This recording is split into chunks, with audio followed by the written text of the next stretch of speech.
el arca, la imagen central del santuario. ¿Y cómo lo vamos a comenzar? Lo vamos a comenzar de esta manera. Aquí les estoy presentando una maqueta del santuario. Una de las mejores maquetas del santuario que se encuentran en internet.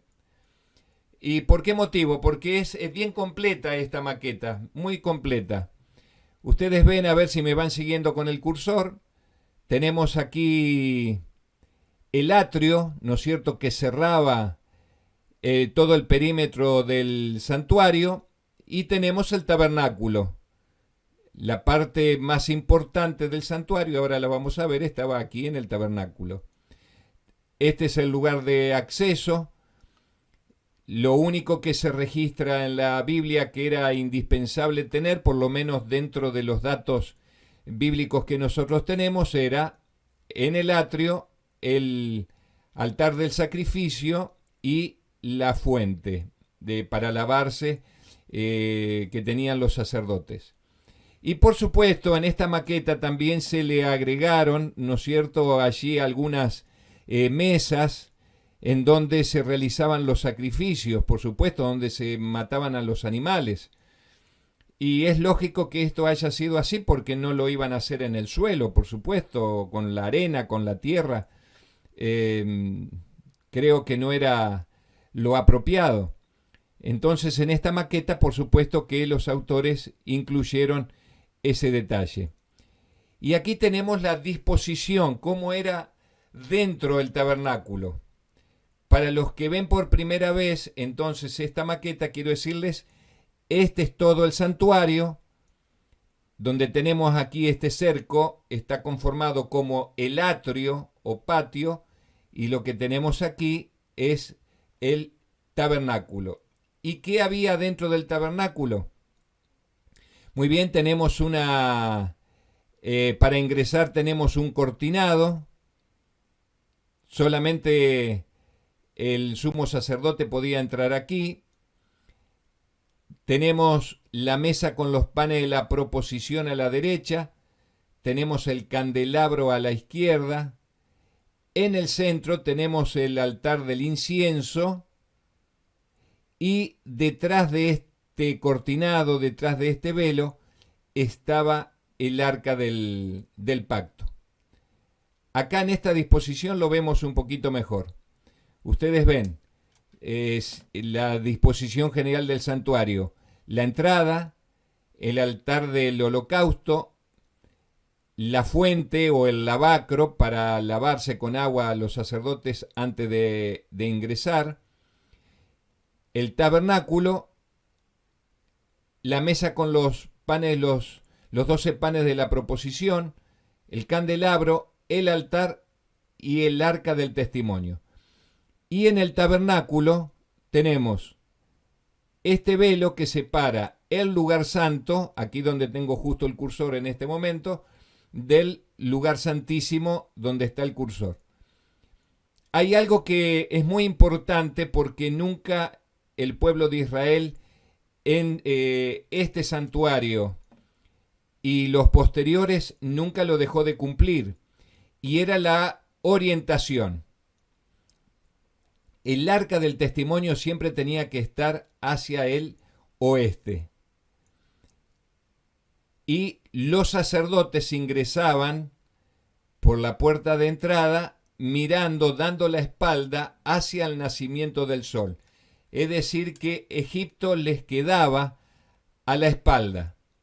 Esto es muy significativo porque los templos paganos estaban orientados hacia el nacimiento del sol. Sin embargo, ustedes están viendo aquí que el arca del testimonio, de la cual vamos a hablar en esta oportunidad, está ubicada hacia el oeste, y tenemos el norte y el sur, ¿no es cierto?, la mesa con los panes hacia el norte, el candelabro hacia el sur. Y este es el arca del testimonio. ¿Qué era el arca del testimonio? Un cofre de madera de acacia revestida en oro, y arriba tenía, aquí donde les paso el cursor, este es el propiciatorio. Esto que les estoy mostrando aquí, en este diseño, en esta gráfica que se ha hecho del arca, este propiciatorio era de oro puro y que tiene un significado muy especial que justamente en esta noche vamos a ver. Y sobre encima del propiciatorio, ¿qué es lo que tenemos? Tenemos dos querubines grabados que miraban hacia abajo, la vista la tenían dirigida hacia abajo. Entre estos dos querubines brillaba la Shekinah o Shekinah, que era la presencia de Dios.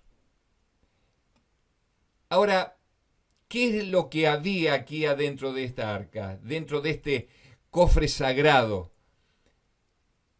El arca era la imagen central de todo el santuario. Es decir, que si uno tiene que analizar por qué motivo estaba levantado este santuario en el pueblo de Israel, era precisamente para poder contener el arca en ese lugar santísimo. Y es muy interesante en el registro bíblico todo lo que fue ocurriendo alrededor de esta arca. ¿Qué es lo que contenía adentro del arca? Ahora lo vamos a ver. Tenía la ley de Dios, que había sido grabada en tablas de piedra por el mismo dedo de Dios. Quiere decir entonces que, como ustedes están viendo en la pantalla, la ley quebrantada de Dios, contenida en su interior, era la única razón por la cual se llevaban a cabo los sacrificios. Fíjense algo muy interesante.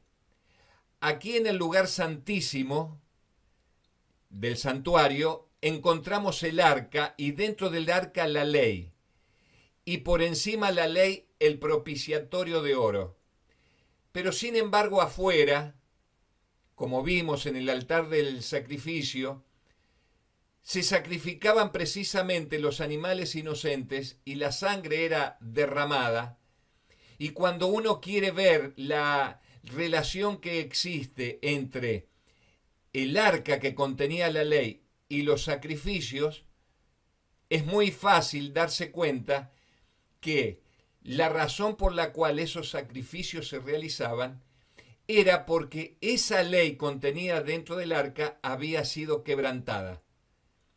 Como consecuencia del pecado, esos animales estaban ejemplificando lo que iba a ocurrir con el Mesías venidero. Noten lo fantástico, lo maravilloso que encontramos en este versículo, hermanos. Dice Éxodo 40:38, porque la nube de Jehová estaba de día sobre el tabernáculo, la nube, y el fuego estaba toda la noche sobre él a la vista de toda la casa de Israel. Así ocurría en todas sus jornadas. ¿Qué era esto? ¿Qué significaba la nube de día y el fuego de noche? Estaba significando la misma presencia de Dios, porque donde estaba el arca estaba la presencia de Dios. Era allí en donde se manifestaba precisamente la presencia de Dios. ¿Por qué digo que esto era maravilloso, era fantástico para el pueblo de Israel? Ellos realmente tenían el privilegio de saber que el mismo Dios del universo los estaba acompañando. Cuando la nube se levantaba del tabernáculo y se comenzaba a mover, ellos sabían que también tenían que comenzar el movimiento del campamento y acompañar a esa nube hasta donde la nube se detuviera, y allí volvían a armar nuevamente el campamento. Es decir, estamos viendo que esa presencia prometida de Dios era real para el pueblo de Israel. Ellos sabían que Dios estaba precisamente en esa nube y que estaba en esa columna de fuego, pero que dentro del santuario estaba la misma presencia de Dios. Y el propiciatorio. ¿Qué significaba el propiciatorio? El propiciatorio significaba el lugar de la misericordia de Dios. Pablo nos dice que Cristo fue el propiciatorio de nuestros pecados. Quiere decir que entonces que ese propiciatorio de oro que estaba sobre el arca era el lugar sobre el cual se recibe el perdón. Porque dentro del arca estaba la ley quebrantada. Pero el propiciatorio que era colocado sobre el arca estaba mostrando la misericordia de Dios. Por eso encontramos en el lugar santísimo, en el arca, la justicia y la misericordia de Dios. Encontramos exactamente lo mismo que en la cruz, la justicia y la misericordia de Dios. Para aquellos que, claro, este no es un problema nuestro de los que estamos precisamente estudiando este tema del santuario, pero ustedes saben que muchos sostienen que la ley de Dios, después de la muerte de Cristo en la cruz, esa ley fue anulada, y que precisamente la ley de Dios, los 10 mandamientos, era algo que Dios le había dado exclusivamente al pueblo de Israel. Sin embargo, fíjense la función de la ley de acuerdo a las palabras de Pablo. El final, la segunda parte de Romanos 4:15 dice: pero donde no hay ley, tampoco hay transgresión. Dicho de otra manera, en Romanos 5:13, pero donde no hay ley, no se inculpa de pecado. Es decir, que cuando una persona ignora la ley, esa persona, si está viviendo en pecado, es precisamente un pecado de omisión, que lo está haciendo por ignorancia. Pero que una persona no conozca la ley de Dios no significa que la ley de Dios no existe. Porque veamos esto también. Si Adán y Eva no hubiesen conocido la santa ley, el Señor jamás los podría haber expulsado del Edén. Quiere decir entonces que Adán y Eva tuvieron la suficiente instrucción acerca del significado de la ley. Por eso pecaron, y cuando pecaron, fueron quitados del jardín del Edén. Fueron expulsados por haber sido transgresores de la ley. Ahora, si la ley de Dios recién apareció en el Sinaí, cuando Dios se la dio al pueblo de Israel, la pregunta es esta: ¿por qué en el jardín del Edén entonces ingresó el pecado? Porque pecado es transgresión de la ley. ¿Qué pasó en Egipto? Durante más de 200 años que el pueblo de Israel estuvo en Egipto, el pueblo de Israel terminó, podríamos decir, embruteciéndose con respecto a su vínculo, a su relación con la ley. El sufrimiento por el que pasó, el estar vinculados con la teología pagana que los rodeaba, los dioses paganos, su concepto de la ley de Dios, el pueblo de Israel lo fue perdiendo. Si bien es indudable que Dios siempre mantuvo un remanente, por eso allí lo tenemos a Moisés y a sus hermanos, que constituían parte de este remanente, que sentían en su corazón que ellos debían adorar al único Dios verdadero. Es decir, que entre toda esa catástrofe de esclavitud que recibió el pueblo de Israel, en su conciencia tenían la ley de Dios. pero se volvieron torpes con respecto a la ley de Dios, al conocimiento de la ley de Dios. Por eso, después de Egipto, está registrado en el libro de Deuteronomio, y él os anunció su pacto, el cual os mandó poner por obra los 10 mandamientos y los escribió en 2 tablas de piedra. Es decir, Dios necesitaba al pacto que estaba realizando con su pueblo, necesitaba colocar delante del pueblo esa ley que iba a representar grandes bendiciones para el pueblo de Dios si eran obedientes a esa ley. ¿Y qué fue lo que hizo entonces Moisés? Moisés hizo esto por orden de Dios. Tomó el testimonio. ¿Qué es el testimonio? El testimonio es precisamente las tablas de la ley escritas por el dedo de Dios. Las primeras tablas de la ley, en un arrebato de furia y de santo enojo, Moisés las rompe. Y Dios le indica a Moisés que prepare otra vez 2 tablas, que suba al monte Sinaí, y él se iba a encargar de escribir nuevamente con su dedo los 10 mandamientos en esas tablas que Moisés había preparado.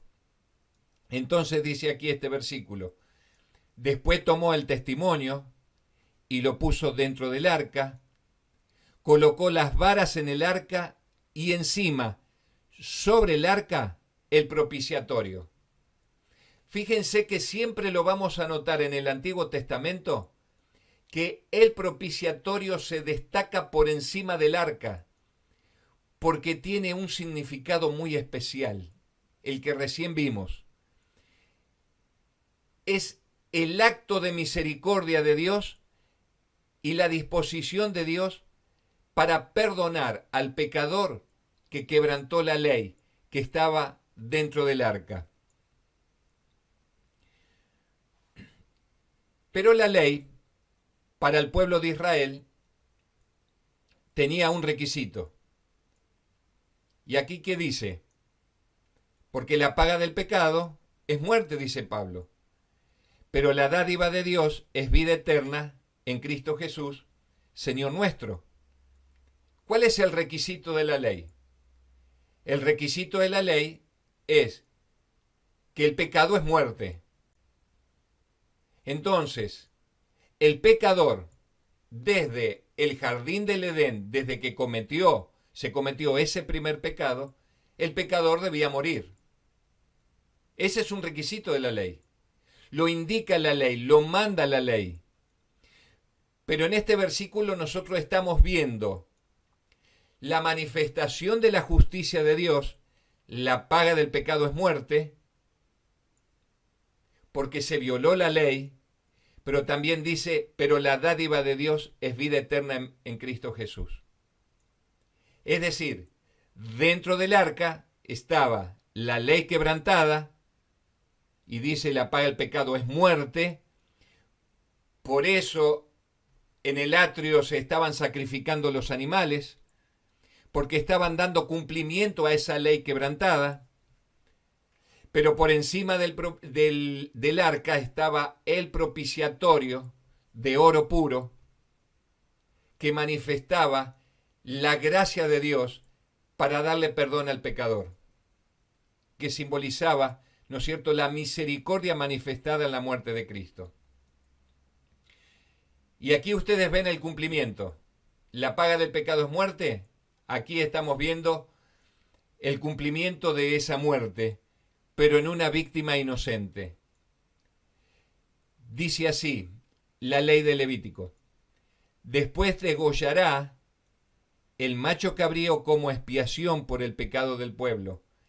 Llevará la sangre detrás del velo, adentro, y hará con su sangre como hizo con la sangre del becerro. La esparcirá sobre el propiciatorio y delante del propiciatorio. Es decir que ese propiciatorio precisamente es el que estaba representando el acto de Dios por el cual el pecador podía recibir perdón.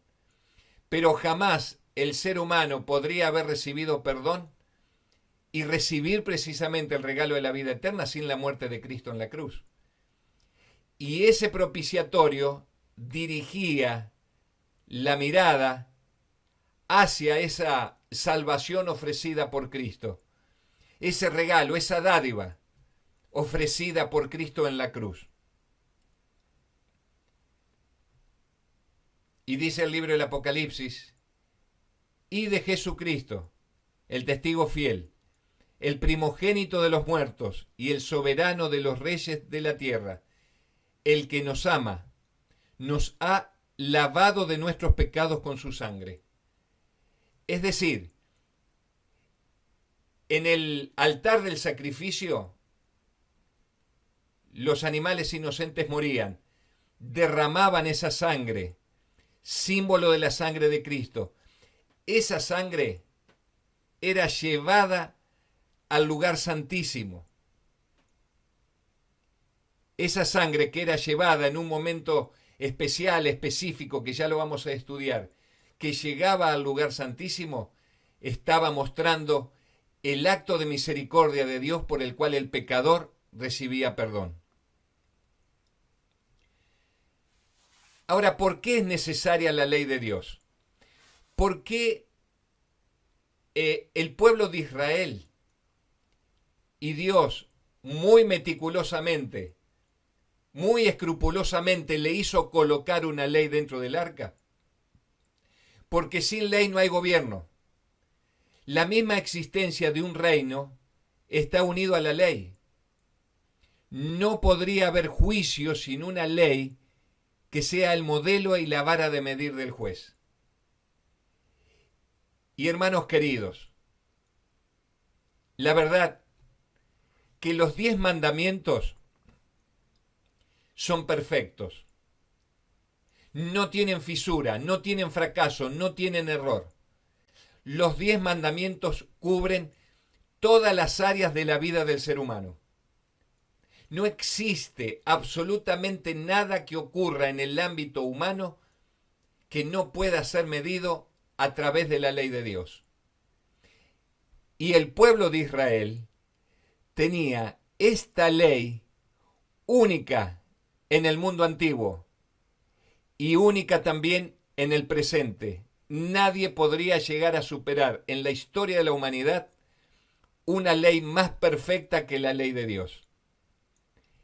Ese era el modelo de gobierno que Dios pretendía para su pueblo escogido, para Israel. Pero también era la vara por la cual se iba a medir a ese pueblo también. Es importante esto que dice Pablo. Todos los que sin ley han pecado, sin ley también perecerán. Y todos los que bajo la ley han pecado, por la ley serán juzgados.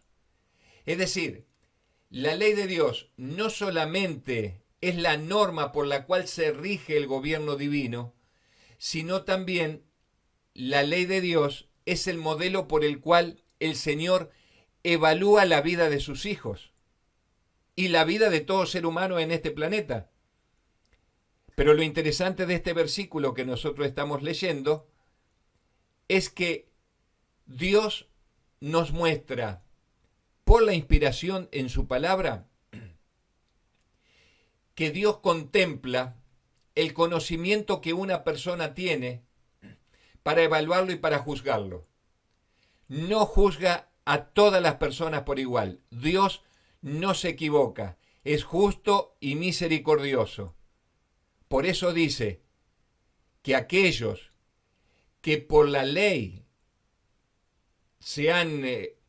han violado la ley, mejor dicho, y han pecado conociendo la ley, serán juzgados por esa ley.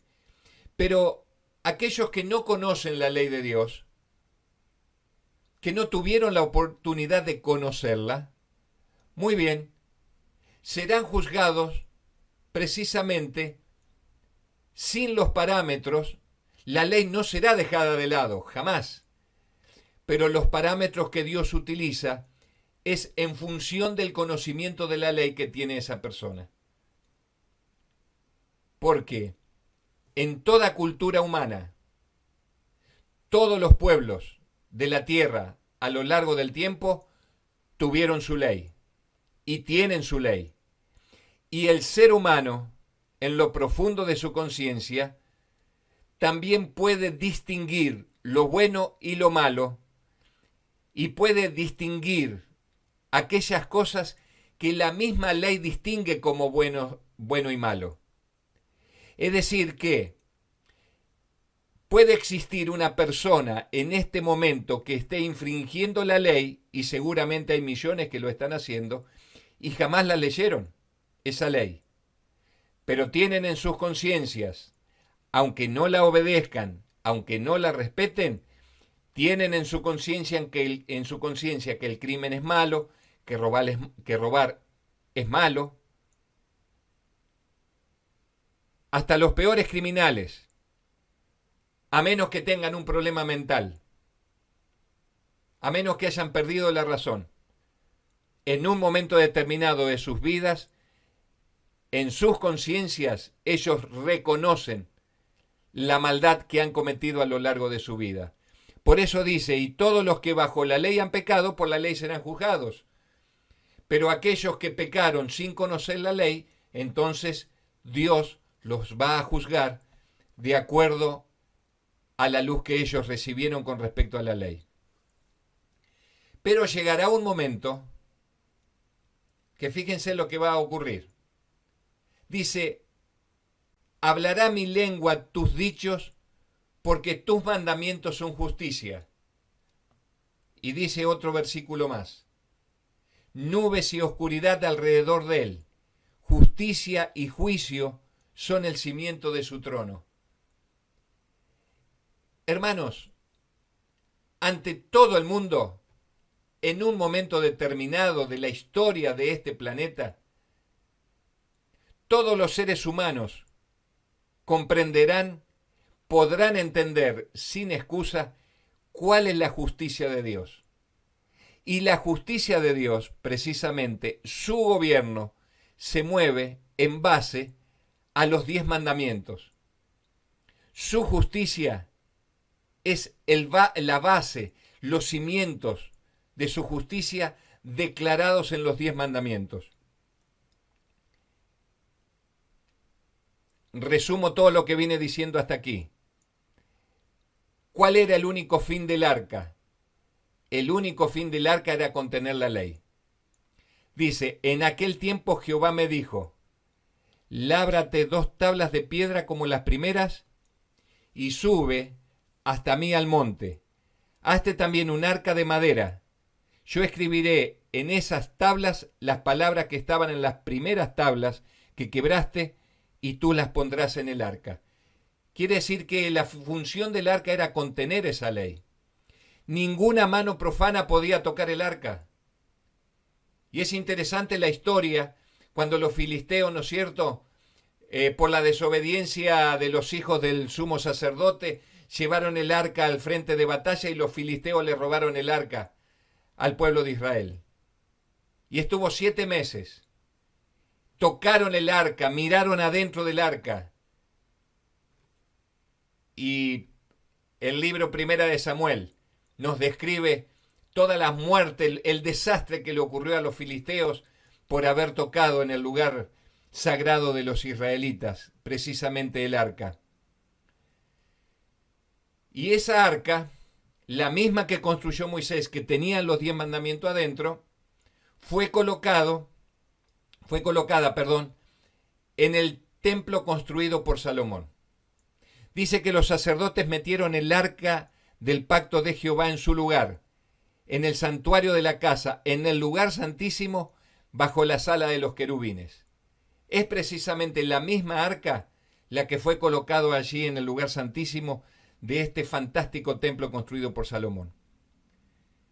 ¿Qué le sucedió al arca? Finalmente, ustedes pueden ver en internet que hasta este momento, hasta el tiempo presente, hay buscadores de esta arca perdida. Hay así cantidad de videos que ustedes pueden ver sobre este tema. Que por supuesto hay farsantes, tramposos en esto y bueno, ustedes ya saben qué es lo que ocurre con estas cosas un tanto misteriosas para muchos, pero no es misteriosa para aquellos que leemos la Biblia. En el año 586 a.C. se produjo, ¿no es cierto?, el último de los desastres totales para el pueblo de Judá y son llevados al cautiverio. Y la pregunta es, ¿qué le sucedió al arca? Porque cuando los ejércitos de Nabucodonosor irrumpieron en el templo para llevarse todos los elementos sagrados, no encontraron el arca.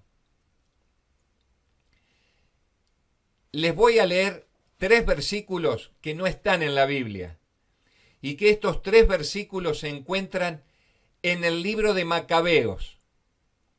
Sí, me escucharon bien, el libro de Macabeos es un libro apócrifo que lo contienen solamente las Biblias católicas, de producción católica. Pero este libro de Macabeo, estos 2 libros de Macabeos, contiene relatos históricos que si bien no son aceptados, hay elementos cruciales dentro del libro de Macabeos que por supuesto no pasa la prueba de reconocerlos como inspirados. Pero tiene elementos históricos muy valiosos que por supuesto no los podemos llegar a comprobar, pero ahora les voy a mostrar algo interesante también con respecto a esto. Dice así, versículo 4, segunda de Macabeos, capítulo 2, versículo 4. En este escrito se decía que el profeta, avisado por un oráculo, mandó que llevaran con él la tienda y el arca cuando marchó a la montaña donde Moisés había subido para contemplar la herencia de Dios. Al llegar arriba, Jeremías encontró una especie de cueva, metió allí la tienda, el arca y el altar del incienso, y cerró la entrada. Algunos de sus acompañantes fueron después a marcar el camino, pero no pudieron encontrarlo. Cuando lo supo Jeremías, los reprendió diciendo, ese sitio quedará desconocido hasta que Dios tenga misericordia de su pueblo y lo reúna. Ahora leemos estos pensamientos de Elena de White. Fíjense lo que dice Elena de White. Entre los justos que estaban todavía en Jerusalén y para quienes había sido declarado el propósito divino, se contaban algunos que estaban resueltos a poner fuera del alcance de manos brutales el arca sagrada que contenía las tablas de piedra sobre las cuales habían sido escritos los preceptos del Decálogo. Sigue diciendo en el libro Profetas y Reyes, así lo hicieron, con lamentos y pesadumbre, escondieron el arca en una cueva donde había de quedar oculta del pueblo de Israel y de Judá por causa de sus pecados, para no serles ya devuelta. Esa arca sagrada todavía está escondida, no ha sido tocada desde que fue puesta en recaudo. ¿Qué les parece? ¿Vieron la similitud de pensamientos en lo que dice aquel libro apócrifo históricamente registrado y lo que dice el escrito inspirado de Elena de White? ¿Qué va a pasar en la segunda venida? Muy simple. Los cielos anunciarán su justicia y todos los pueblos vieron su gloria, dice el Salmo 97:6. Jehová ha hecho notoria su salvación, a vista de las naciones, ha descubierto su justicia. Llegará el momento en que en los cielos todo el mundo podrá contemplar la ley quebrantada de Dios. Esta es una profecía que será cumplida con toda seguridad. Una profecía para el tiempo futuro, pero que toda la humanidad podrá ser testigo de la ley quebrantada por la humanidad. Y fíjense la ley como norma de juicio, pues el pecado es infracción de la ley. Y aquí vemos las dos funciones de la ley. En primer lugar, dice, el pecado es infracción de la ley, es decir, la ley muestra el pecado. Pero en segundo lugar, noten lo que dice aquí. Pero ahora, aparte de la ley, se ha manifestado la justicia de Dios, testificada por la ley y los profetas. ¿Dónde se manifestó la justicia de Dios? Se manifestó, hermanos, para salvación a cada uno de los pecadores sobre ese propiciatorio de oro. Por eso, la justicia de Dios se manifiesta para salvación con aquellos que humildemente piden perdón para todas sus transgresiones. Dentro del arca, la ley, pero por encima de la ley, que fue quebrantada por el ser humano, pero obedecida por nuestro Salvador, y su vida, la vida de Cristo, dio testimonio de que había cumplido los requisitos de la ley. Por la justicia que se manifestó en la vida de Cristo y su muerte expiatoria en la cruz, el pecador puede tener perdón. Quiere decir entonces que la ley que fue quebrantada muestra que fue obedecida por nuestro Salvador. Y por supuesto, hermanos queridos, la justicia de Dios se manifiesta para salvación, otorgando el perdón a todos aquellos que lo buscan humildemente. Dios nos bendiga.